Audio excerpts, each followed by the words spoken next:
నమస్తేనండి. లక్కోజు కుమారి vlogs మీ ముందలకు వచ్చింది. నా వీడియోలు అయ్యి వేల వేల మీద చక్కగా వస్తున్నాయి. చాలామంది చూస్తున్నారు.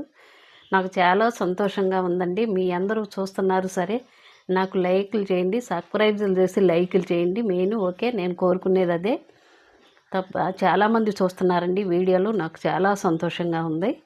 ఓకే, లైక్ చేయండి, సబ్స్క్రైబ్ చేసి లైక్ చేయండి. ఓకే, నేను చెప్పవలసింది శివుడి గురించి మళ్ళీ నేను వివరించి చెప్తా అన్నాను కదా. అయితే ఒకరోజు పార్వతీదేవి చక్కగా శివుడి దగ్గరికి వెళ్ళిందండి. శివుడి దగ్గరికి పక్కన కూర్చొని చక్కగా వెళ్ళి కూర్చుంది. ఆయన దగ్గరికి వెళ్ళి చక్కగా కూర్చుంది. ఆవిడ కూర్చొని వెయ్యో కబుర్లు ఆడదామనుకుంటే ఆయన దగ్గర మంచి సువాసన వెదజల్లుతుందండి.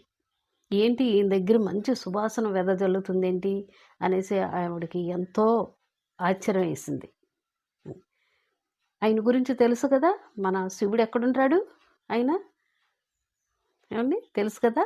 దాని మూలంగా ఏంటి ఈయన దగ్గరే ఇంత చక్కగా మంచి సువాసన వస్తుంది అని స్వామిని అడగాలి. ఏమైనా సరే ఏంటి ఇంత సువాసన వెదజల్లుతుంది అనుకుంది. సరేలే కదనేసి స్వామిని ఇక ఆగలేకపోయింది ఈవిడి.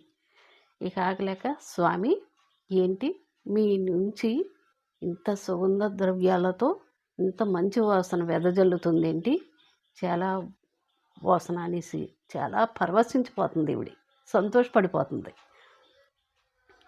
ఈయన చూసి, ఈయన దగ్గర వాసన చూసి ఏంటిది అని. ఓహో, ఇదే దీని గురించా, నీకు చెప్తానులే, నేను వివరించి నేను అన్నీ చెప్తాను దీని గురించి నీకు అనేసి శివుడు ఆయన చెప్పారు.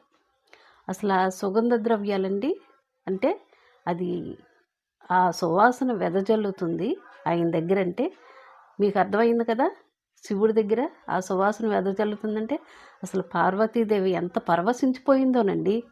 ఈయన దగ్గర అంత సువాసన వెదజల్లుతుంది. ఎందుకంటే ఈయన కాటికాప్రకాడ అక్కడ వాళ్ళ భక్తులు ఇలాగా ఇదైపోతారు కదండి. ఇదైతే ఆయనే అక్కడ ధైర్యం చెప్పి అన్నీ చక్కగా చూసుకుంటారు. పరమశివుడేనండి అక్కడ ఆదుకునేది.